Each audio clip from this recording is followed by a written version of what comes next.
Hello dear students and welcome to our new lectures numbers 15 of solid state। तो चलिए शुरू करते हैं। आज हमें क्या पढ़ना है? तो आज हमें पढ़ना है इलेक्ट्रिकल प्रॉपर्टीज ऑफ सॉलिड। यहाँ पर हम लोगों ने लगभग बहुत सारे सॉलिड इस सॉलिड चैप्टर में हम लोगों ने सॉलिड के बारे में बहुत कुछ जान रखा है। अब हमें देखना है प्रॉपर्टीज सॉलिड का। तो यहाँ पर हमें बेसिकली दो टाइप का प्रॉपर्टीज देखने को मिलेगा। एक मिलेगा हमें इलेक्ट्रिकल और इसके बाद हम लोग शुरू करेंगे मैग्नेटिक प्रॉपर्टीज। ठीक, तो अभी हम फिलहाल आज जो हमारा लेक्चर है तो इलेक्ट्रिकल प्रॉपर्टीज पर होने वाला है। तो हम बेसिक से पूरे अच्छी तरह से क्लास 12th में जितने भी टॉपिक हैं इलेक्ट्रिकल प्रॉपर्टीज ऑफ सॉलिड से जुड़े हुए उस सभी को हम लोग डेप्थ में कॉन्सेप्ट को अच्छी तरह से समझते हुए क्लियर करेंगे। तो आगे बढ़ते हैं हम लोग। तो यहाँ पर पहले हम लोग देख लेते हैं सिंपल साइज का जो इलेक्ट्रिकल प्रॉपर्टीज है वो क्या है। तो यहाँ पर जो इलेक्ट्रिकल कंडक्टिविटीज है सॉलिड का वो एक्सटेंड है कितने 27 ऑर्डर्स में एक्सटेंड है। ठीक, इतने बड़े ऑर्डर में और बाकी सब प्रॉपर्टीज को नहीं देखा जाता है, इतना बड़े रेंज में एक्सटेंड होना। ठीक, तो आप लोग यहाँ पर ध्यान रखिएगा जो यहाँ पर इलेक्ट्रिकल प्रॉपर्टीज है ये बहुत ही बड़े रेंज में यानी कि बहुत बड़े ऑर्डर में एक्सटेंड है यानी कि विस्तारित है 27 ऑर्डर में। अब ये है क्या है, इसका मैग्नीट्यूड क्या है? तो इसका मैग्नीट्यूड है 10 टू दी पावर -20 से लेकर 10 टू दी पावर 7 यानी कि 10 की घात -20 से 10 की घात 7 ओम इनवर्स मीटर इनवर्स यानी प्रति ओम प्रति मीटर तक। ठीक, तो ये ओम इनवर्स मीटर इनवर्स तो ये आप लोग जानते ही होंगे कि ये क्या इलेक्ट्रिकल कंडक्टिविटीज का यहाँ पर यूनिट है। ठीक, तो यहाँ पर इतना के बीच में रेंज करता है इलेक्ट्रिकल प्रॉपर्टीज सॉलिड का। अब यहाँ पर देखिए which no other physical properties show, और इसके जैसा कोई भी फिजिकल प्रॉपर्टीज नहीं है जो इतने बड़े ऑर्डर में एक्सटेंड हो। ठीक, अब देखते हैं यहाँ पर on the basis of electrical conductivity solid can be classified into 3 types। जो इलेक्ट्रिकल प्रॉपर्टीज के आधार पर जो सॉलिड है उसको 3 टाइप्स में डिवाइड किया गया। पहला कंडक्टर्स, ठीक, दूसरा इंसुलेटर्स और तीसरा है सेमीकंडक्टर्स। ये तीनों है। ये तीनों के बारे में हम लोगों ने क्लास 10th में, ये 11th में और भी पहले के क्लास में कुछ ना कुछ आप लोगों ने पढ़े होंगे जरूर इसके बारे में, और इसी के बारे में थोड़ा सा हम लोग थोड़े से अलग तरीका से क्लास 12th में हम लोग जानेंगे इसका परिभाषा।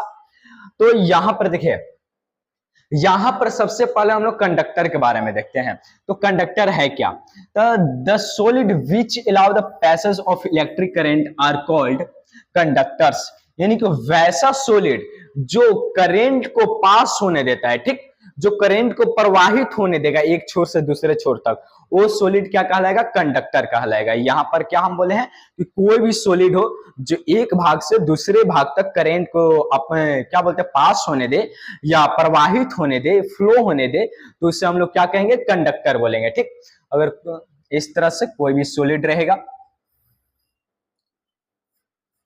और यहाँ पर जैसे इससे करंट दिया जाएगा तो करंट क्या होगा कि करंट पूरे इससे एक छोर से जैसे इधर करंट दिया जाएगा तो करंट इस छोर से इस छोर तक आराम से यहां से होते हुए आ जाएगा।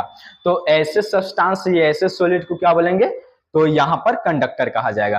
देखिए कंडक्टर में यहाँ पर अगर देखा जाए तो यहाँ पर मुख्य रूप से यहाँ पर 2 टाइप से देखने को मिलेगा। एक मेटेलिक कंडक्टर यानी कि जो मेटल रहेगा, और एक हमारा आ जाएगा इलेक्ट्रोलाइट्स। एक है मेटल और दूसरा क्या हो जाएगा? इलेक्ट्रोलाइट्स।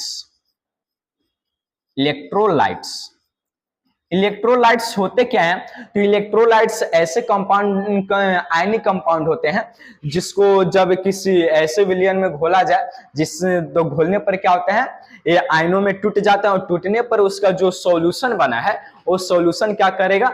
इलेक्ट्रिसिटी का कंडक्टिविटी बन जाएगा। ठीक, तो यहाँ पर ये कंडक्टर कितने टाइप्स के हो सकते हैं? 2 टाइप्स के। आप लोग याद रखिएगा कंडक्टर कितने टाइप्स के हो सकते हैं? 2, एक मेटल और एक इलेक्ट्रोलाइट्स। मेटल तो आप लोग जानते ही हैं, कॉपर, एल्यूमिनियम, आयरन, ये सब मेटल में चले जाएंगे। और इलेक्ट्रोलाइट्स में सोडियम क्लोराइड है, ये सोने होंगे, कॉमन साल्ट, मैग्नीशियम क्लोराइड, इस तरह से और भी बहुत सारे आयनिक हैं।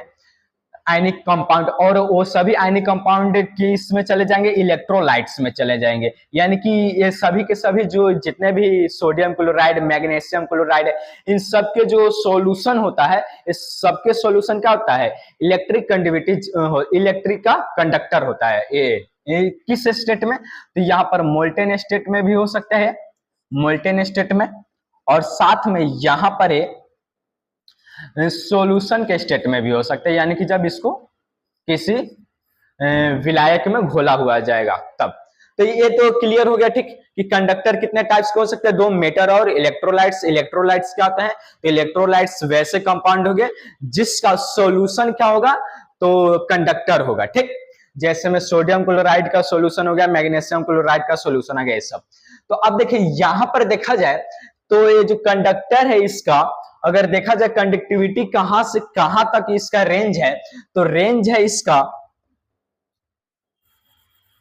इसका रेंज है 10 to the power 4 to 10 to the power 7 ohm inverse metre inverse, यानी कि 10 की पावर 4 से लेकर 10 की पावर 7 ओम प्रति मीटर तक इसका क्या है, रेंज है, किसका, इलेक्ट्रिसिटी कंडक्टिविटी का, ठीक। तो ये तो हो गया इसके लिए, कंडक्टर के लिए। अब हम लोग देखते हैं इंसुलेटर।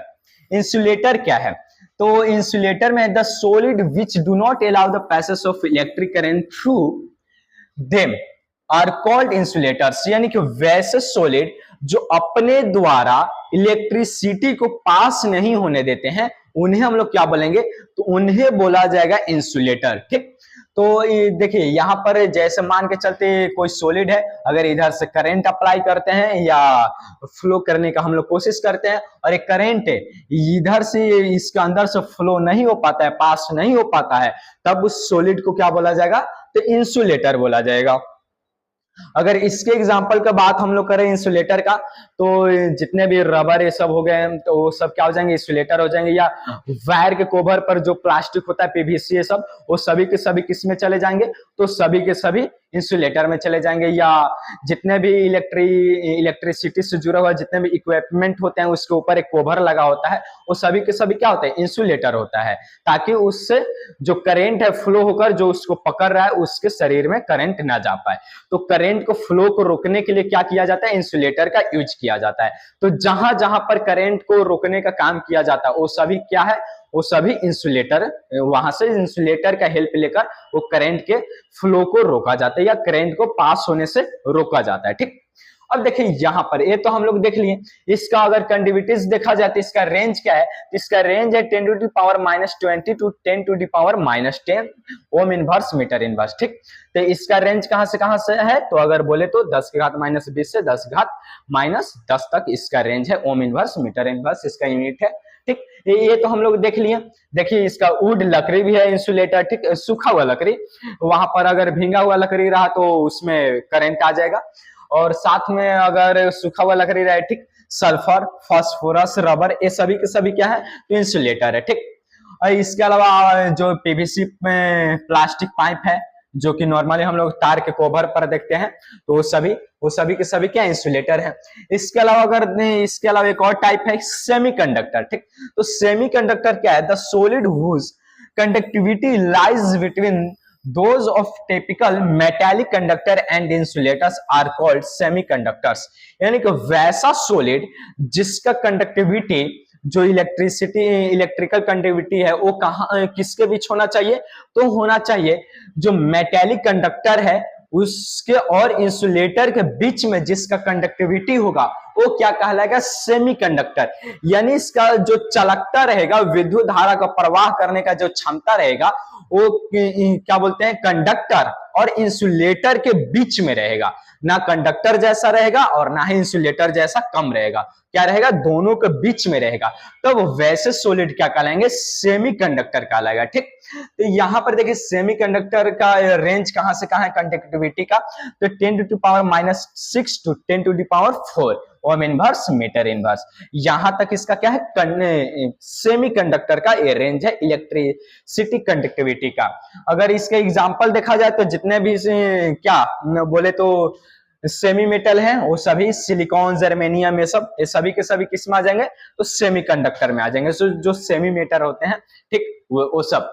तो यहाँ पर तो हम लोग किस तौर पर देखे हैं, तो जो उसका रेंज है इलेक्ट्रिसिटी कंडक्टिविटी का, तो उस रेंज के आधार पर हम लोगों ने यहाँ पर कंडक्टर, इंसुलेटर और सेमीकंडक्टर का हम लोगों ने डिफिनेशन देखा है कि जो करंट को फ्लो होने देगा, पास होने देगा, वो हो जाएगा कंडक्टर, जो नहीं होने देगा इंसुलेटर, जो इस मात्रा में होने दे जो कि कंडक्टर और इंसुलेटर के बीच में हो तो क्या हो जाएगा, वो हो जाएगा सेमीकंडक्टर। और इसका अगर इलेक्ट्रिसिटी कंडक्टिविटी का रेंज देखा जाए तो इसका है 10 to the power 4 to 10 to the power 7 इसका कंडक्टर का।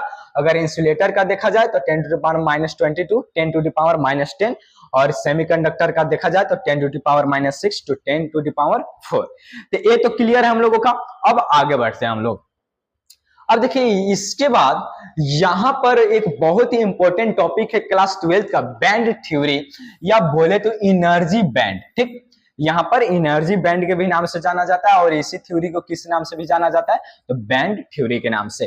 देखिए यहां पर जो भी सॉलिड होता है तो उसका जो स्ट्रक्चर होता है, तो उसके स्ट्रक्चर पर ही बहुत सारा उसका प्रॉपर्टीज डिपेंड करता है। जैसा जैसा स्ट्रक्चर में जैसे जैसे बदलाव आता है, वैसे वैसे सॉलिड के प्रॉपर्टीज में भी बदलाव देखने को मिलता है। ठीक, तो उसी के आधार पर यहां पर जो इलेक्ट्रिसिटी कंडक्टिविटी है, इसमें भी स्ट्रक्चर पर डिपेंड करता है ये भी।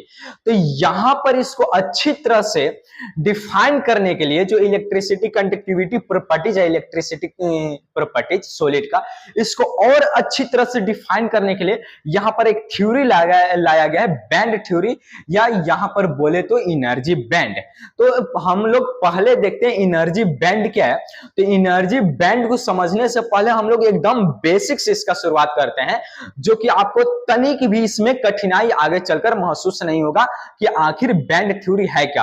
अब तक के लिए सबसे बेस्ट तरीका से आपको हम बताएंगे, तो आप लोग बिल्कुल ध्यान से देखिएगा। पहले हम शुरुआत करते हैं एक छोटा सा एटम से शुरुआत करते हैं, लिथियम, जो कि हमारा एक मेटल है। ठीक, तो लिथियम एटम से हम लोग शुरुआत करते हैं। इसका अगर इलेक्ट्रॉनिक कॉन्फ़िगरेशन देखा जाए तो क्या होता है, तो 2 1 हो जाएगा। हम सिंपल लेकर चल रहे हैं, अफबाउ थ्योरम के अनुसार जो ये इलेक्ट्रॉनिक कॉन्फ़िगरेशन है उसको भी हम लोग लेके चल सकते हैं। यहां पर क्या हो जाएगा, सिंपल वाला नहीं हुआ, अफबाव वाला ही लेके चलते हैं हम लोग। तो इसका अगर इलेक्ट्रॉनिक कॉन्फ़िगरेशन देखा जाए तो 1s2 हो जाएगा, और फिर क्या हो जाएगा, तो इसमें 2s1 हो जाएगा। ठीक, लिथियम में टोटल कितने इलेक्ट्रॉन होते हैं, तो 3 इलेक्ट्रॉन। ठीक, तो 3 इलेक्ट्रॉन हो गए, तो 2 इलेक्ट्रॉन 1s ऑर्बिटर में चला जाएगा, और 1 इलेक्ट्रॉन 2s ऑर्बिटल में चला जाएगा। ठीक, इसी तरह से और भी यहाँ पर ऑर्बिटल आते जाता है। तो अब देखिए ये तो हम लोगों ने क्लास 11 में पढ़ा था। इसके बाद कौन सा ऑर्बिटल आएगा, 1s 2s, फिर 2p 3s, फिर 3s 3p 4s 3d, इस तरह से कर। तो अब देखिए यहाँ पर अगर हम यहाँ पर बना रहे हैं, आप लोग सपोज कीजिए यहाँ पर कि लिथियम का हम बना रहे हैं, यहां पर इसका मान के चलते हैं कि 1s ऑर्बिटल है और एक 2s ऑर्बिटल है। किसका, तो यहां पर हम एक लिथियम एटम लेके चलते हैं। कितना एटम लेके चल रहे हैं हम लोग, यहां पर एक लिथियम एटम। ठीक, और एक लिथियम एटम में कितने टोटल इलेक्ट्रॉन हो जाएंगे, 3। तो पहले आएगा यहां पर फर्स्ट ऑर्बिटल में 2 इलेक्ट्रॉन, ठीक, 1s में, और इसके बाद एक इलेक्ट्रॉन रह गया, तो एक इलेक्ट्रॉन आ जाएगा 2s में। ठीक, इस तरह से यहां पर हम लोग को ध्यान रखना है पाउली एक्सक्लूसिव थ्योरम भी। यहां पर क्या बोले हैं हम, पाउली एक्सक्लूसिव थ्योरम। ठीक, तो यहां पर हमें पाउली का जो एक्सक्लूजन थ्योरम है उसे भी हमें ध्यान में रखना है कि एक ऑर्बिटल में जो इलेक्ट्रॉन रहेगा उसका स्पिन यहां पर क्या होगा, सेम नहीं हो सकता है। यहां पर उस सबका स्पिन क्या रहेगा, चेंज रहेगा। अगर एक क्लॉकवाइज है तो एक क्या हो जाएगा, एंटी क्लॉकवाइज होगा, इस तरह से। तो यहां पर एक तो हो गया, इसके बाद 2s में हो गया। अब देखिए यहां पर अगर यहां पर क्या किया जाए, यहां तो एक एटम है, अगर एक एटम के बदले हम यहां पर एक साथ 2 एटम को लाते हैं तब क्या होगा, तो आप लोग ध्यान दीजिएगा।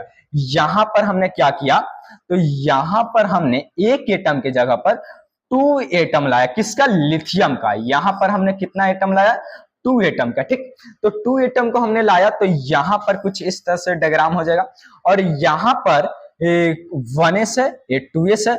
अब देखिए यहां पर क्या होगा, यहां पर हमें दोनों एटम को एक साथ लाए हैं, ठीक। तो दोनों एटम को एक साथ लाए हैं, तो यहां पर इसका जो ऑर्बिटल यहां पर क्या बोले, और यहां पर एटॉमिक ऑर्बिटल है, ये क्या हो गया 1s2s क्या हो गया, तो एटॉमिक ऑर्बिटल हो गया। यहां पर भी 1s2s का एटॉमिक ऑर्बिटल है, ठीक। तो यहां पर दो दो एटम आ गया, तो दोनों एटम का अपना अपना क्या होगा, दोनों एटम का अपना अपना एटॉमिक ऑर्बिटल होगा, ठीक। तो अगर मान के चलते दोनों एटम ये भी लिथियम है, ये भी लिथियम है, तो हम यहां पर दो दो यहां पर लिथियम एटम को एक साथ लाते हैं।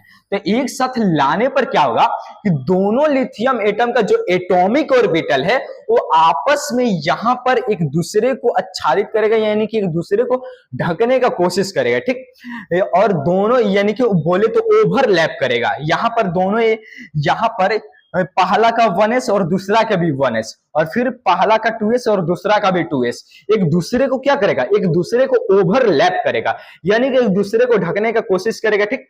सिंपल बोले तो अगर सिंपल लैंग्वेज में अगर समझना है तो यहां पर एक दूसरे को क्या करेगा, ओवरलैप या एक दूसरे को ढकने का कोशिश करेगा। तो यहां पर जो एटॉमिक ऑर्बिटल है एक दूसरे को ढकने पर जो नया ऑर्बिटल बनेगा वो कहलाएगा मोलेक्यूलर ऑर्बिटल। यहां पर हमने शॉर्ट में लिख दिया मोलेक्यूलर ऑर्बिटल, और ये अभी यहां पर क्या है, एटॉमिक ऑर्बिटल है। ये यहां पर एओ हम जब भी लिखेंगे तो इसका मतलब आपको क्या समझना है, तो एटॉमिक ऑर्बिटल, क्या एटॉमिक ऑर्बिटल, ऑर्बिटल्स, ठीक।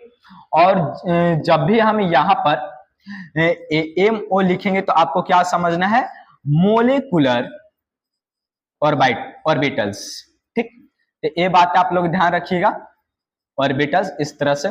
तो अब देखिए, तो यहां पर दोनों ओवरलैप कर कर क्या बनाया, तो यहां पर मोलेक्यूलर ऑर्बिटल बना। तो अब यहां पर तो हमने केवल और केवल दो एटम लिया है, लेकिन मान के चलते अगर इसी तरह 3 या 4 ऑर्बिटल लेके चल, मान के इस बार हमने लेके चले थे 4 एटम, यहां पर हमने कितना एटम इस बार लेने का किया, तो 4 एटम हम लेके चलते हैं लिथियम का। आप लोग बस ध्यान देकर यहां पर देखिएगा, आपके बॉन्ड थ्योरी का कॉन्सेप्ट बिल्कुल इजी हो जाएगा क्लास 12th के लिए। तो अब देखिए यहां पर तो 4 एटम लेके चले हैं, तो हर एक एटम का अपना अपना एटॉमिक ऑर्बिटल होगा, ये 1s ये 2s, तो ये पहला एटम के लिए हो गया। अब दूसरा एटम का भी इसके साइड टू साइड इस तरह से होगा, ठीक। और उसके बाद तीसरा एटम का भी आएगा, तो तीसरा एटम का भी इस तरह से हो जाएगा, और उसके बाद फोर्थ एटम का भी आएगा एटॉमिक ऑर्बिटल्स, ठीक, इस तरह से हो जाएगा। और इस तरह से फिर से जो 4 एटम के जो एटॉमिक ऑर्बिटल आपस में फिर से चारों एक दूसरे का ओवरलैप करेंगे, और ओवरलैप करके कर कर क्या बनाएंगे, तो यहां पर मोलेक्यूलर ऑर्बिटल बनाएंगे, ठीक, बिल्कुल इजी है। तो यहां पर देखिए, तो यहां पर क्या हो रहा है, जितना एटम आएगा उतना ही ज्यादा क्या होगा, उतना ही लंबा चौड़ा यहां पर मोलेक्यूलर ऑर्बिटल बनते जा रहे हैं। यहां पर देखिए एक एटॉमिक ऑर्बिटल, यहां पर 2 आया तो इतना चौड़ा हुआ, फिर यहां पर 4 आया तो इतना चौड़ा हुआ, ठीक। इसी तरह से मैं यहां पर जब एक क्रिस्टल की बात किया जाए तो एक क्रिस्टल के अंदर बहुत सारा यानी कि असंख्य उसमें अनगिनत वहां पर देखने को मिलेगा एटम। किसी भी अगर मेटल का हम लोग यहां पर कोई क्रिस्टल लाते हैं तो उस क्रिस्टल में हमें क्या देखने को मिलेगा, वहां पर अनगिनत वहां पर उसका एटम देखने को मिलेगा। तो मान के चलते यहां पर बहुत सारा सपोज करते हैं कि 1 मोल एटम है, तो 1 मोल एटम में लगभग देखा जाए approx 6 into 10 to the power 23 यहां पर एटम देखने को मिलेगा, 6 into 10 to the power 23। तो 1 मोल में हम अप्रोक्स लेके चल रहे हैं तो कितना देखने को मिलेगा, इतना हमें एटम देखने को मिलेगा। तो अगर उतना एटम का जो एटॉमिक ऑर्बिटल है अगर एक साथ अगर एक दूसरे को ओवरलैप करेगा, तो ओवरलैप करने पर जो यहां पर मोलेक्यूलर ऑर्बिटल बनेगा उसका थोड़ा सा आप लोग सपोज कीजिए कि वो उसका जो पैटर्न होगा या उसका जो स्ट्रक्चर होगा कैसा होगा। तो आप लोग यहां पर ध्यान दीजिए, यहां पर अगर हम बनाने का अगर कोशिश करें तो लगभग कैसा होगा। हम यहां पर पेन का साइज थोड़ा और पतला कर लेते हैं ताकि और अच्छी तरह से डायग्राम को उकेरा जा सके। आप लोग यहां पर ध्यान दीजिएगा, यहां पर हमने इस तरह से लिथियम के यहां पर बहुत सारा मान के चलते हैं, यहां पर 1 मोल एटम है, कितना 1 मोल एटम है किसका, लिथियम का। तो अब देखिए यहां पर क्या होगा कि यहां पर 1s और इसके बाद यहां पर आ जाएगा 2s, यहाँ पर क्या हो जाएगा 2s, यहाँ पर हम यहाँ पर आप लोग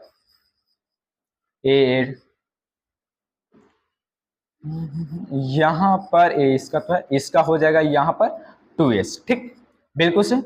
अब देखिए यहाँ पर क्या होगा, तो यहाँ पर हम लोग देखे 4 था, तो 4 4 यहाँ पर कितना मोलिक्यूलर ऑर्बिटल देखने को मिला है, तो यहाँ पर 1 मोल है, तो 1 मोल मोलिक्यूलर ऑर्बिटल देखने को मिलेगा, एकदम ऐसे नजदीक में सभी के सभी ऐसे क्या रहेगा, बहुत ही नजदीक नजदीक रहेगा, इस तरह से बहुत ही नजदीक। यहाँ पर हम तो हाथ से बना रहे हैं तो थोड़ा दूर दूर हो जा रहा है, लेकिन रियल में अगर देखा जाए तो सभी के सभी क्या रहते हैं, एक दूसरे से बहुत ही नजदीक होते हैं, हद से ज्यादा वहां पर क्या रहेगा, वहां पर वो एक दूसरे से बहुत ही ज्यादा नजदीक रहेगा, इस तरह से। तो आप लोग बस देखते जाइए इस तरह से। तो हम तो उतना 1 मोल इतने बड़ी संख्या में तो यहाँ पर बनाएंगे नहीं, बस आप लोगों को समझने के लिए यहाँ पर हम कुछ डायग्राम में लाइनें, यहाँ पर कुछ डेंस लाइन बना देते हैं यहाँ पर, जो कि मोलिक्यूलर ऑर्बिटल रहेगा। तो यहाँ पर इस तरह से हमने मोलिक्यूलर ऑर्बिटल बनाया, इसमें भी उसी तरह से कुछ ज्यादा ही लाइन रहेगा, ठीक। अब देखिए यहाँ पर आप लोग, अब यहाँ पर क्या देखना है हमें, तो ये तो मोलिक्यूलर ऑर्बिटल बनेगा बहुत सारे एटम के कारण, ठीक।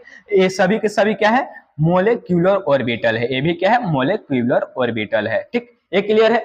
अब देखिए यहाँ पर हमें यहाँ पर क्या देखना है कि यहाँ पर जो 2s है, तो ये पूरा अलग हर एटम का क्या रहेगा 2s यहाँ पर ये भी 2s अलग अलग अगर देखा जाए कि हर एक एटम का देखा जाए तो हर एक एटम का एटॉमिक ऑर्बिटल रहेगा जो आपस में ओवरलैप कर इतना चौड़ा बना है क्या मोलिक्यूलर ऑर्बिटल। तो यहाँ पर देखा जाए तो सभी के सभी क्या रहेगा 2s ही रहेगा, ठीक, अलग अलग एटम का।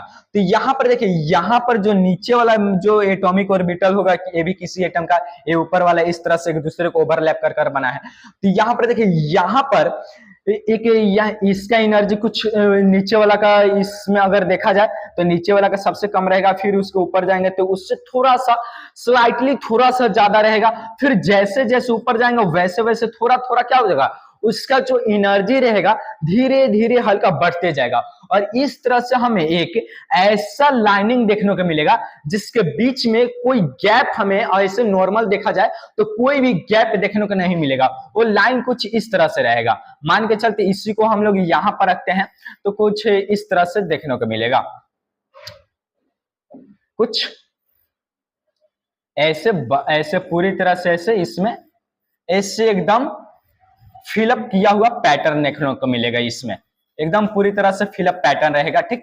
लेकिन अगर वास्तविकता में देखा जाए तो पूरे ही फिलअप पैटर्न दिख रहा है, वास्तविकता में कैसे रहेगा, इसके अंदर ऐसे लाइनिंग लाइनिंग रहेगा, सेम टू सेम उस तरह जैसे में अभी आप लोग जैसे कोई भी कपड़ा पहने होंगे, ठीक। तो इस शर्ट में भी अगर बात किया जाए तो इसमें भी अगर आप बारीकी से ध्यान देकर देखिएगा, इसमें भी क्या होता है, कैसे ऐसे कुछ धागों का लाइनिंग होता है, ठीक। धागों का क्या होता है, वहां पर ऐसे कुछ करके लाइनिंग होता है और वहां पर ऐसे एक के ऊपर एक के ऊपर एक, और इस तरह से कर एक छोटा सा अगर देखा जाए तो एक पट्टी बनता है। अगर आप छोटा सा कपड़ा का पट्टी लीजिएगा और उसमें देखिएगा उसमें क्या रहेगा, ऐसे धागा रहेगा, फिर उसके जस्ट ऊपर एक धागा रहेगा और उसके जस्ट एक ऊपर धागा रहेगा, और ऐसे नॉर्मली देखा जाए तो क्या लगता है, एक कंटिन्यूअस लगता है कि वो क्या है, एक लगातार है, उसमें किसी भी लाइनिंग ऐसा नहीं दिख रहा है। लेकिन अगर ठीक से नजदीक से बारीकी से देखा जाए तो उसमें लाइनिंग वाला वो पैटर्न दिखाई देता है वो कपड़ा वाले पट्टी में, ठीक। तो सेम उसी तरह यहां भी है कि अलग अलग जो एटॉमिक ऑर्बिटल है यहां पर क्या हुआ है, ओवरलैप कर मोलिक्यूलर ऑर्बिटल बनाया है। तो देखने में तो एकदम ऐसे कंटिन्यूअस लगेगा कि इसमें कोई भी किसी भी प्रकार का लाइनिंग नहीं है, लेकिन असल में लाइनिंग होता है उसमें, और उनके जो ये ऑर्बिटल है मोलिक्यूलर ऑर्बिटल, उनके बीच में बहुत थोड़ा थोड़ा एनर्जी गैप हो जाता है। तो इस तरह से यहां पर देखा जाए तो यहां पर एक एनर्जी जो यहां पर जो एनर्जी अलग अलग क्या बोलते हैं, एनर्जी वाले जो अलग अलग यहाँ पर एटॉमिक ऑर्बिटल से मिलकर मोलिक्यूलर ऑर्बिटल बना है, तो यहाँ पर एक एनर्जी का बैंड बन गया है। क्या बना है, एनर्जी का पट्टी बन गया है या एनर्जी का बैंड बन गया, और यही जो बैंड बना है बैंड की तरह, यही क्या कहलाता है, तो यही कहलाता है एनर्जी बैंड। देखिए एनर्जी बैंड है क्या, अब आते हैं डेफिनेशन पे। The atomic orbital of the metal atoms overlap to form a large number of molecular orbitals, and these molecular orbitals are so close together that they have almost be treated as continuous. Such a group of energy level is known as energy band. ठीक, तो energy band है क्या? तो energy band जब atomic orbital, metals का atomic orbital जब overlap करता है तो यहां पर बहुत बड़ी संख्या में क्या करता है, मोलिक्यूलर ऑर्बिटल बनेगा। ठीक, तो जितनी ज्यादा संख्या रहेगा एटॉमिक ऑर्बिटल को, उतनी ही ज्यादा संख्या में हमें मोलिक्यूलर ऑर्बिटल भी देखने को मिलेगा। ये तो हो गया। और जो ये मोलिक्यूलर ऑर्बिटल है एक दूसरे से इतने नजदीक नजदीक होते हैं, जैसे हमने कपड़ा वाला पट्टी का एग्जांपल देकर बताया कि जो लाइनिंग होता है वो एकदम नजदीक नजदीक होता है, और इतना नजदीक होता है उसको कंटिन्यूअस ऐसे ट्रीट किया जा सकता है, उसको हम लोग एक कंटिन्यूअस मान के चल सकते हैं। उसमें कोई भी ऐसा पतला पतला लाइनिंग नहीं है, वो क्या एकदम पूरी तरह से प्लेन कंटिन्यूअस है। ठीक, उसमें किसी भी प्रकार का लाइनिंग जैसा या किसी भी प्रकार का उसमें गैपिंग नहीं है। तो ऐसा हम लोग मान सकते हैं। कब, क्यों मान सकते हैं? क्योंकि वो इतना ना नजदीक होते हैं, वो जो गैप है वो हमें नॉर्मली वहां पर हम लोग उसको ऑब्जर्व ही नहीं कर पाते हैं, इस कारण से। और ऐसे से जो ग्रुप है एनर्जी का, ऐसे ग्रुप जो मोलिक्यूलर ऑर्बिटर ग्रुप में एनर्जी का जो ग्रुप है वो क्या कहलाएगा? यहाँ पर एनर्जी बैंड कहलाएगा। तो ये भी क्या हो जाएगा? एनर्जी बैंड हो जाएगा। और ये भी क्या हो जाएगा? ये भी एनर्जी बैंड हो जाएगा। 1s का जो 1s मोलिक्यूलर ऑर्बिटर बना है ये भी एनर्जी बैंड हो गया। ये 2s मोलिक्यूलर ऑर्बिटर बना है ये भी क्या हो जाएगा? ये भी एनर्जी, यहाँ पर एनर्जी यहाँ पर बैंड हो जाएगी, एनर्जी बैंड। ठीक, तो यहाँ पर देखिए, तो यहां पर आप लोग को एक बात थोड़ा सा मैं बता दूं कि यहां पर हम लोग जानते हैं कि यहां पर जो एटॉमिक ऑर्बिटल होता है तो उसका अपना एक एनर्जी लेवल होता है। ठीक, और जैसे जैसे इलेक्ट्रॉन का एनर्जी बढ़ता है वो एनर्जी लेवल को क्या करता है, और हाई एनर्जी लेवल वाले ऑर्बिटल में चला जाता है। तो यहाँ पर हर ऑर्बिटल का क्या होता है, यहाँ पर एनर्जी लेवल होता है। तो यहाँ पर देखा जाए तो नीचे वाला की एनर्जी लेवल कुछ कम रहेगा, उसके जस्ट ऊपर जाए तो थोड़ा सा एनर्जी लेवल बढ़ेगा, फिर उसके जस्ट ऊपर जाए तो उसका भी थोड़ा सा एनर्जी लेवल ऐसे थोड़ा थोड़ा बढ़ते जाता है। यहाँ पर बहुत, यहाँ पर इतना नजदीक होता है ना कि यहाँ पर जो भी एनर्जी लेवल बढ़ेगा तो बहुत ही कम मात्रा में बढ़ेगा। ठीक, और बहुत ही कम मात्रा में बढ़ने के कारण जो इलेक्ट्रॉन है आसानी से एक एटॉमिक ऑर्बिटल से दूसरे एटॉमिक यानी कि इस मोलिक्यूलर ऑर्बिटल के अंदर यहां से एक ऑर्बिटल से दूसरे ऑर्बिटल में आसानी से चला जाता है बहुत ही कम एनर्जी पर। और ऐसा देखने को कहां मिलता है? तो ऐसा हमें देखने को मिलेगा मेटल के अंदर। और मेटल के अंदर ये खासियत होता है उसमें जो भी यहाँ पर जो भी मोलिक्यूलर ऑर्बिटल रहेगा उसमें सभी के सभी क्या रहेंगे, एक दूसरे के नजदीक होता है, और उनका एनर्जी लेवल क्या रहेगा उसके अंदर बहुत ही उसमें कम गैपिंग रहेगा, जिसके कारण आराम से इलेक्ट्रॉन थोड़ा सा भी ऊर्जा में एक एनर्जी लेवल से दूसरे एनर्जी लेवल में आराम से चला जाता है, इस तरह से। ठीक, तो ये तो बात हो गई थोड़ा डीपली, हम क्लास 12th में ही रहते हैं अभी। ठीक, तो यहाँ पर हम लोग एनर्जी बैंड तो समझ गए कि अलग अलग परमाणु है, उनके सभी परमाणुओं का जो एटॉमिक ऑर्बिटल था एक दूसरे को ओवरलैप किए तो यहाँ पर मोलिक्यूलर ऑर्बिटल बना। और जो ये मोलिक्यूलर ऑर्बिटल है उसके अंदर जितने भी ऑर्बिटल रहेंगे एक दूसरे के बहुत ही नजदीक होते हैं, इतने नजदीक उनकी कंटिन्यूअस माना जा सकता है। जैसे में देखिए एक कपड़ा का जो है एक क्या दिख रहा है, एकदम कंटिन्यूअस, इसमें लाइनिंग तो नहीं दिख रहा है, लेकिन अगर इसको और बारीकी से देखा जाए तो यहाँ पर आपको एकदम वैसे लाइनिंग देखने को मिल सकता है। ठीक, तो यहाँ पर सेम उसी तरह से होता है, ऐसे आपको कंटिन्यूअस देखने को मिलेगा लेकिन इस तरह से पैटर्न होता है।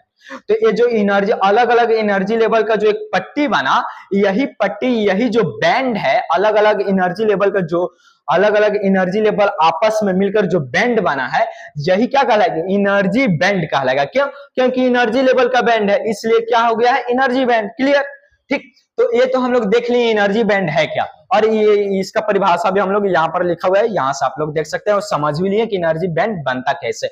आप लोग को बस इसमें एक थोड़ा सा और कंसेप्ट ऐड करना है। अगर हम आपसे पूछे कि लिथियम में यहाँ पर जो इलेक्ट्रॉन है दो ऑर्बिटल्स में लाई कर रहे हैं, पहला 1s 2s, तो क्या यहाँ पर अगर हम बात करें किसका, 2p का, तो 2s के बाद 2p आता है। ठीक, तो 2p का यहाँ पर एग्जिस्टेंस हो सकता है कि नहीं, यानी कि यहाँ पर 2p रह सकता है कि नहीं, 2p ऑर्बिटल। तो अगर आपके मन में डाउट है कि नहीं हो सकता है तो वो बिल्कुल गलत बात हो जाएगा, क्योंकि यहाँ पर ये एग्जिस्ट कर सकता है 2p, भले उसमें इलेक्ट्रॉन नहीं वो बात अलग है, लेकिन ऑर्बिटल यहाँ पर एग्जिस्ट कर सकता है, इसमें कोई भी गलती नहीं है। कि 2s है, 2s तक ही अंतिम इलेक्ट्रॉन इसका लाई किया है लिथियम का, तो 2p 3s 3d ऐसे इस तरफ वो बाकी ऑर्बिटल्स लाई नहीं, एग्जिस्ट नहीं करेगा। तो ये सोचना बिल्कुल गलत है। आप लोग ये जान लीजिए कि अगर इलेक्ट्रॉन 2s में खत्म हो जाता है तो ऐसा नहीं है कि उसके बाद वाला ऑर्बिटल एग्जिस्ट नहीं करेगा, एग्जिस्ट करेगा 2p 3s इस तरह से। तो जब वो एग्जिस्ट कर रहा है, तो जब 1s 2s आपस में ओवरलैप कर रहा है, तो यहां पर जो यहां पर जो 2p है, ये भी यहां पर क्या करेगा, यहां पर ओवरलैप करेगा और मोलेक्यूलर ऑर्बिटल बनेगा। ठीक, ये डाउट क्लियर कर लीजिए आप लोग। और इसी तरह से इसमें भी रहेगा।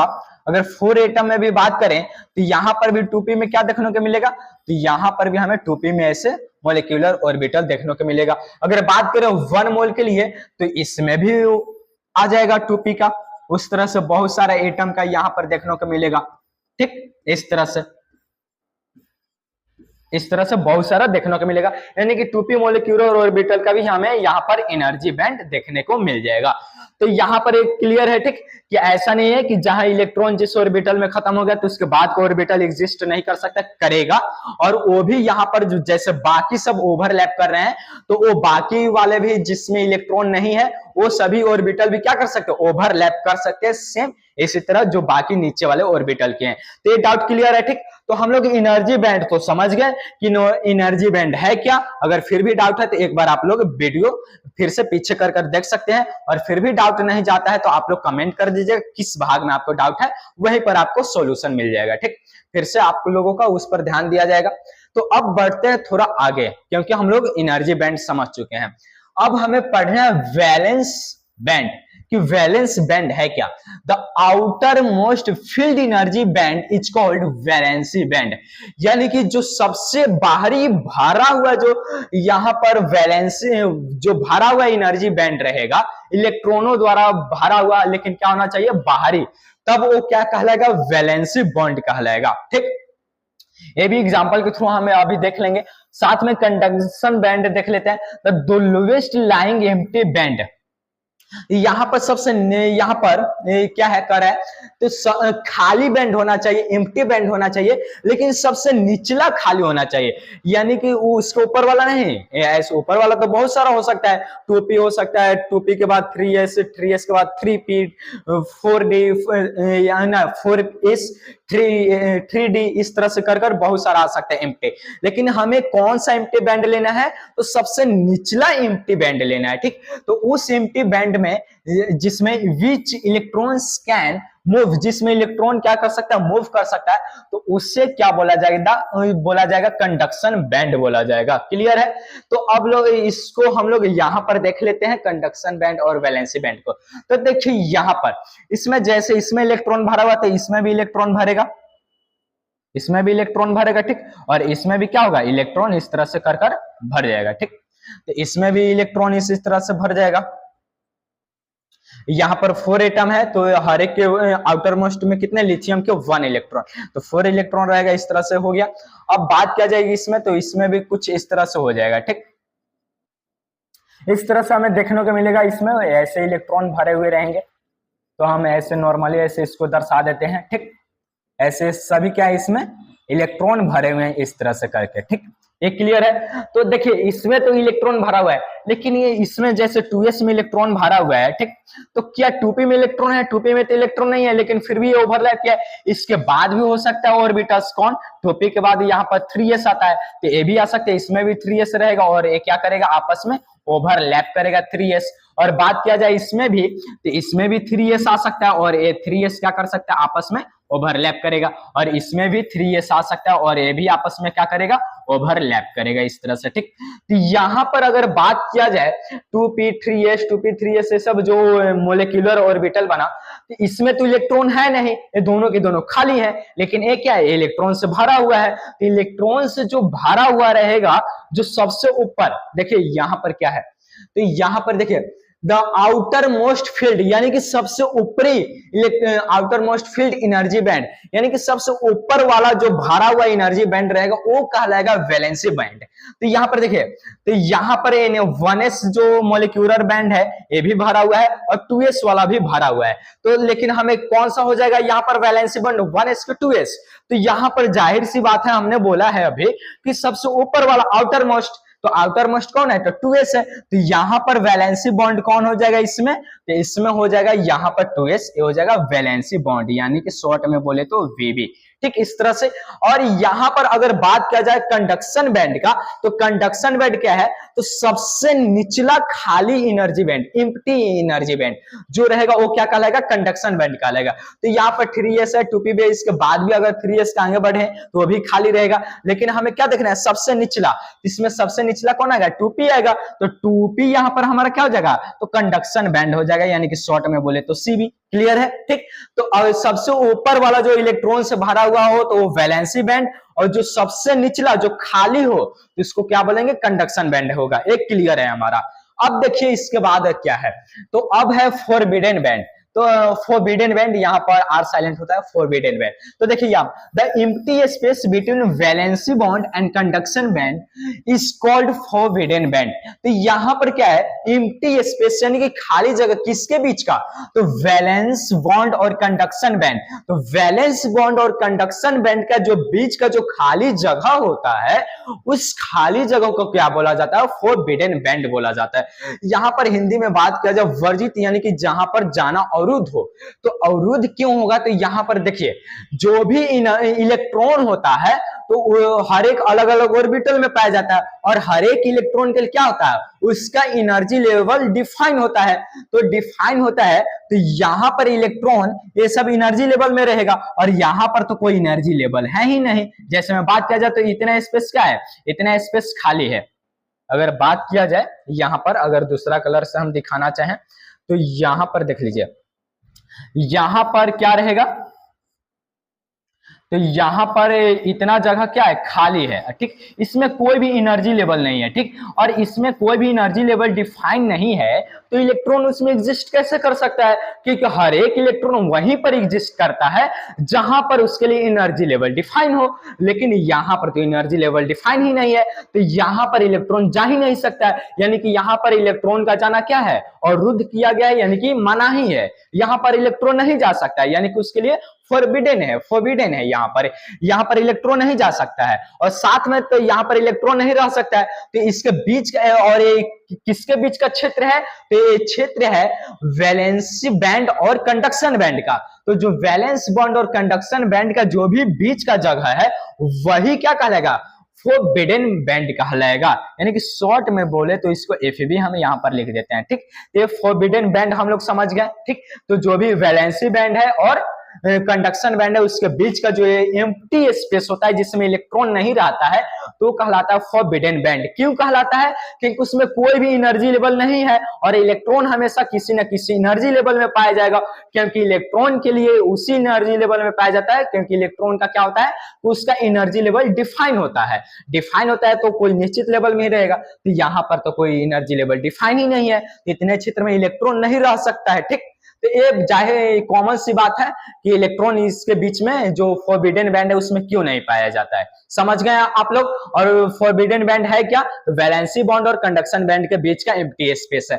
ये तो हम लोग देख लिए।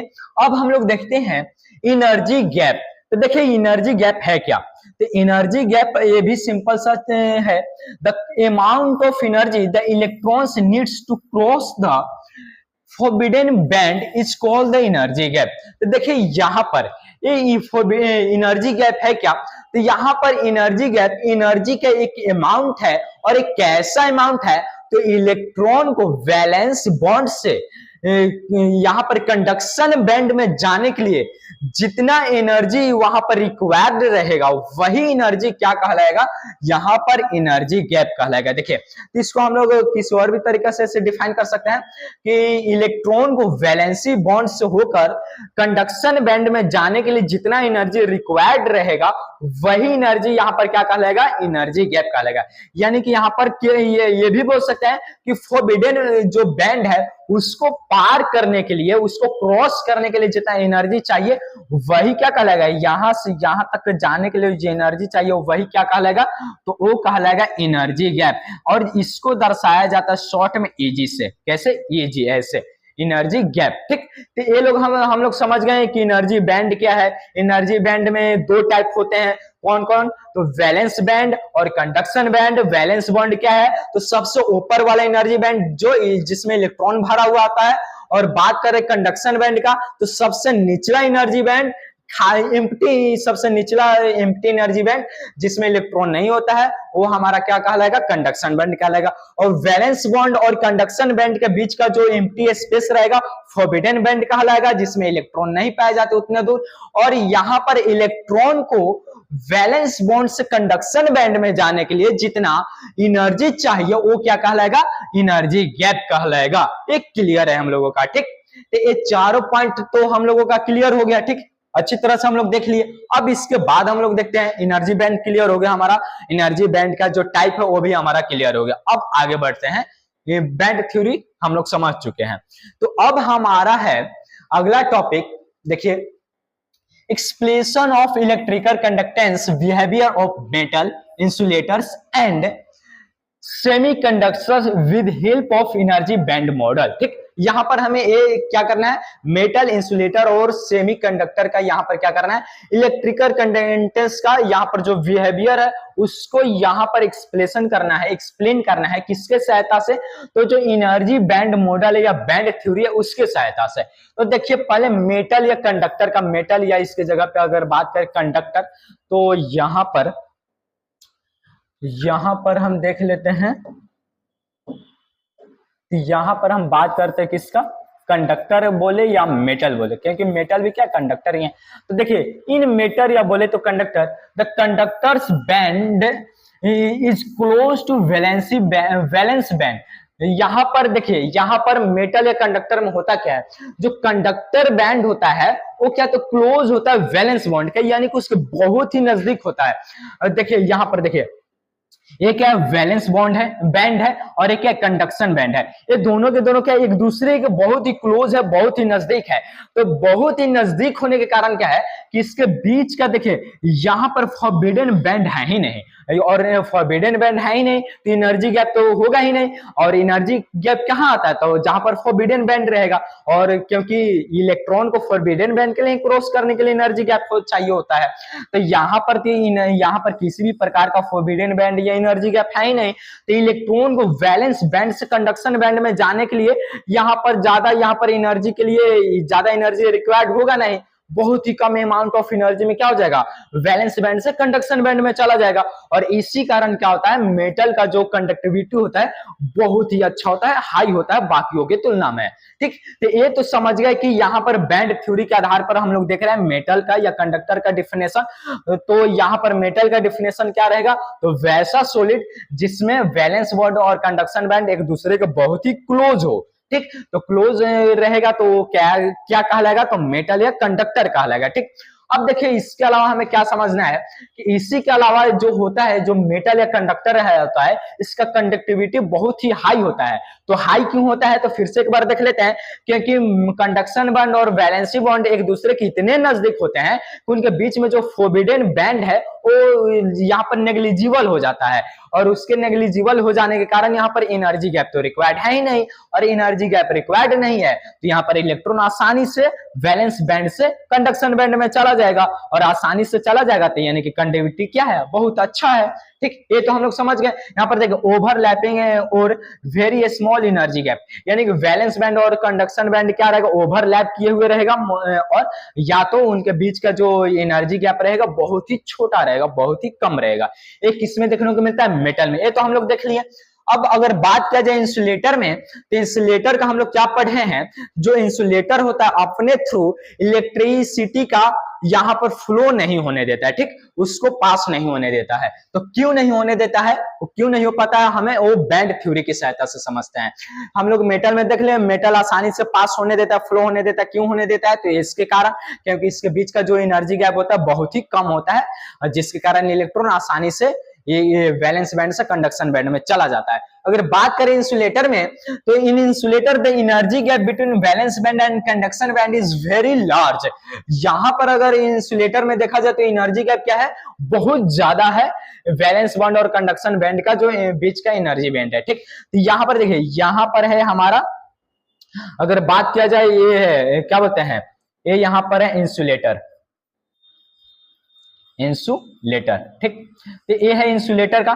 तो इंसुलेटर में देखिए, इंसुलेटर में कितना ज्यादा यहाँ पर फोर्बिडन बैंड है या बोले तो एनर्जी गैप है। तो जितना ज्यादा एनर्जी गैप रहेगा उतना ही ज्यादा इलेक्ट्रॉन को एनर्जी चाहिए कहां से कहां जाने के लिए, वैलेंस बैंड से कंडक्शन बैंड में जाने के लिए। और जितना ज्यादा एनर्जी चाहिए उतना ही ज्यादा उसका क्या हो जाएगा, उसका कंडक्टिविटी उतना ही यहाँ पर लो देखने को मिलेगा, क्योंकि उतना अमाउंट ऑफ एनर्जी इसको मिल नहीं पाएगा, और मिल नहीं पाएगा तो इलेक्ट्रॉन मूव नहीं करेगा, और जब तक इलेक्ट्रॉन नहीं मूव करेगा इलेक्ट्रिसिटी का यहाँ पर फ्लो तो हो नहीं पाएगा, क्योंकि इलेक्ट्रिसिटी का फ्लो किसके कारण होगा, तो यहाँ पर इलेक्ट्रॉन के फ्लो के कारण। तो इलेक्ट्रॉन तो फ्लो नहीं हो पाएगा, तो फ्लो नहीं होगा तो क्या होगा, ओ इलेक्ट्रॉन, ये उसको क्या बोलेंगे, इंसुलेटर बोलेंगे, क्योंकि किसी भी सब्सटेंस में जब इलेक्ट्रिसिटी का फ्लो नहीं होता तो उसी ही को क्या बोला जाता है, इंसुलेटर। तो यहाँ पर क्यों नहीं हो पाता, उसके पीछे के कारण हम लोग जान गए बैंड थ्योरी की सहायता से।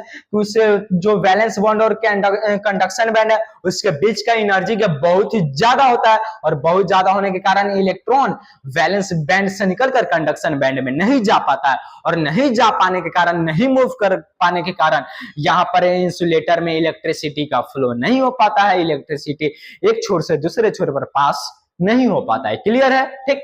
अब हम लोग समझते हैं यहाँ पर सेमीकंडक्टर के बारे में। तो सेमीकंडक्टर क्या है, सेमीकंडक्टर या सेमीमीटर has only a small difference in energy between the filled valence band and empty conduction band। यहां पर देखिए, यहां पर सेमीकंडक्टर क्या है, तो सेमीकंडक्टर में यहां पर दोनों के विपरीत चलता है। यहां पर सेमीकंडक्टर में वैलेंस बैंड और कंडक्शन बैंड में क्या होता है कि इसके बीच का जो एनर्जी गैप रहेगा वो थोड़ा बहुत रहता है, मेटल की तरह ना एकदम से कम और ना ही इंसुलेटर की तरह एकदम से बहुत ज्यादा होता है। एक क्या होता है, थोड़ा सा यहाँ पर एनर्जी गैप देखने को मिलता है, जिसके कारण जैसे सेमी कंडक्टर को या सेमी मेटल को जैसे ही एनर्जी मिलता है थोड़ा सा, तो एनर्जी मिलने पर क्या होता है, जो इलेक्ट्रॉन होता है वो आसानी से वैलेंस बॉन्ड से कंडक्शन बैंड में चला जाता है।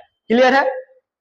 तो इसी कारण यहाँ पर जो सेमीकंडक्टर होता है उसको थोड़ा सा भी एनर्जी मिलेगा तो वैलेंस बॉन्ड से कंडक्शन बैंड में चला जाएगा, क्योंकि इसके बीच का जो एनर्जी गैप क्या होता है, छोटा सा एनर्जी गैप देखने को मिलता है। ये तो हम लोग जान गए आज कि यहाँ पर मेटल इतना अच्छा कंडक्टर क्यों होता है, क्योंकि जो भी है एनर्जी बैंड एनर्जी के बहुत कम है, और इंसुलेटर का यहाँ पर कंडक्टर इतना खराब क्यों है कंडक्टिविटी, तो एनर्जी गैप बहुत ज्यादा बड़ा है, लार्ज है। और सेमीकंडक्टर यहाँ पर दोनों के बीच बीच में लगभग क्यों होता है यहाँ पर इसका कंडक्टिविटी, क्योंकि इसका जो एनर्जी गैप है ना मेटल जैसा बहुत ही कम है और ना ही इंसुलेटर जैसा बहुत ज्यादा है, इसके दोनों के लगभग बीच में है, यानी कि एक छोटा सा अमाउंट में देखने को मिलता है एनर्जी गैप, और इसी कारण यहाँ पर सेमीकंडक्टर होता है, ठीक। यानी कि कुछ मात्रा में इलेक्ट्रॉन कुछ एनर्जी देने पर वैलेंस बैंड से कंडक्शन बैंड में चला जाता है। एक क्लियर है, ठीक। तो आज हम लोग देख लिए मेटल, इंसुलेटर और सेमीकंडक्टर किसके आधार पर, तो एनर्जी बैंड मॉडल के आधार पर। ये तो हमारा क्लियर हो गया, ठीक, ये हम लोग समझ गए, ठीक। अब यहाँ पर ये हमारा बैंड थ्योरी का कॉन्सेप्ट क्लियर होता है, खत्म हुआ यहाँ पर। अब थोड़ा सा यहाँ पर कुछ स्पेशल नोट्स हम लोग देख लेते हैं। देखिए सम इंपॉर्टेंट नोट्स। पहला यह है कि metals conduct electricity through the movement of electrons.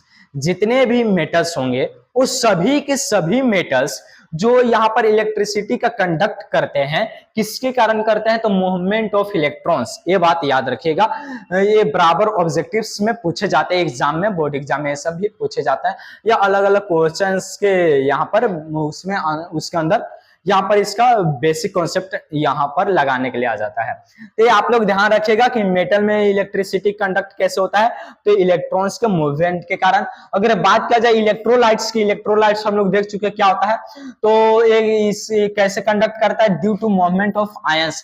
यानी कि अगर इलेक्ट्रोलाइट्स कैसे कंडक्ट कर पाएंगे, तो उसमें आयंस का मूवमेंट होता है, ये बात याद रखिएगा।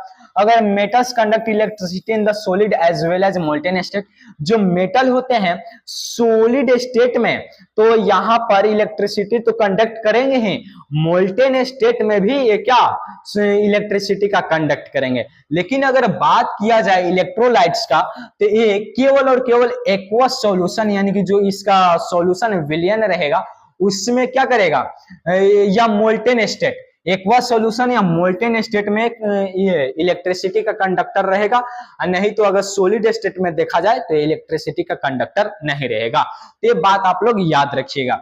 इसके अलावा रेंज ऑफ कंडक्टिविटी है तो हम लोगों ने तो देख ही चुके हैं, कंडक्टर का, इंसुलेटर का, सेमीकंडक्टर का, ये तो ठीक है। अगर बात किया जाए with increases in temperature electrical conductivity of, अगर जैसे जैसे टेम्परेचर बढ़ेगा तो अगर टेम्परेचर के बढ़ने के साथ साथ जो इलेक्ट्रिकल कंडक्टिविटी देखा जाए मेटल का तो ये क्या होगा, घटेगा। अगर तापमान बढ़ेगा, टेम्परेचर बढ़ेगा तो मेटल का कंडक्टिविटी क्या होगा, इलेक्ट्रिकल कंडक्टिविटी घटेगा। याद रखिएगा, मेटल का क्या होगा, डिक्रीज होगा। अगर वही बात करें सेमीकंडक्टर का तो क्या होगा, इंक्रीज हो जाएगा। ठीक, अगर बात किया जाए with increase in temperature resistivity of metal increase, यानी कि जैसे जैसे तापमान बढ़ेगा तो मेटल का जो रेजिस्टिविटी है यानी कि प्रतिरोध है वो क्या होगा, बढ़ेगा। और इसका विपरीत क्या होता है, कंडक्टिविटी होता है तो क्या होगा, यहाँ पर घटेगा टेम्परेचर के साथ। और सेमीकंडक्टर में बात किया जाए तो जैसे जैसे टेम्परेचर बढ़ेगा तो उसका रेजिस्टिविटी क्या होगा, वो घटेगा। लेकिन अगर कंडक्टिविटी में बात किया जाए तो बढ़ेगा। ये क्लियर है? ठीक, तो ये सभी पॉइंट्स आप लोग क्लियर रखिएगा क्योंकि ये सभी के सभी इससे यहाँ पर ऑब्जेक्टिव में पूछे जाते हैं। ठीक, तो ये तो हम लोगों का क्लियर है। तो आज का लेक्चर यहाँ पर हमारा लेक्चर था पूरी तरह से बैंड थ्योरी के ऊपर, तो आज क्लियर है। तो अभी तक हमारे साथ जुड़े रहने के लिए बहुत बहुत धन्यवाद आप लोगों को। अगर फिर भी आप लोगों को किसी भी प्रकार का डाउट है तो कमेंट कर बेहिचक पूछ सकते हैं। हम पूरी कोशिश करेंगे आपके हर एक डाउट का सॉल्यूशन देने का। ठीक, तो आप लोग बेहिचक होकर कमेंट कर पूछ सकते हैं। इसके अलावा अगर आपको नोट्स चाहिए, क्लास नोट्स हो या इसके अलावा इस फेयर नोट्स हो इस पूरे चैप्टर का, या इसके अलावा टेस्ट सीरीज आप लोग को जुड़ना हो तो आप लोग यहाँ पर परीक्षापुर ऐप से जुड़ सकते हैं। किससे? परीक्षापुर ऐप से जुड़ सकते हैं और आप वहां पर अच्छी से अच्छी तरह से आप वहां पर तैयारी कर सकते हैं पूरी सुविधा के साथ। ठीक, तो यहाँ पर आप लोग हमारे साथ जुड़िए और अपने तैयारी बहुत ही बेस्ट कीजिए और अपने सपने को साकार कीजिए टॉपर आने का। ठीक, तो यहाँ पर आइए जुड़िए और अभी तक हमारे साथ बने रहने के लिए बहुत बहुत धन्यवाद। इसी तरह अपना हमारे साथ जुड़े रहिए, अपना सहयोग देते रहिए और आगे वीडियो को देखते रहिए, दोस्तों के साथ शेयर भी करते रहिए। तब तक के लिए जय हिंद, जय भारत।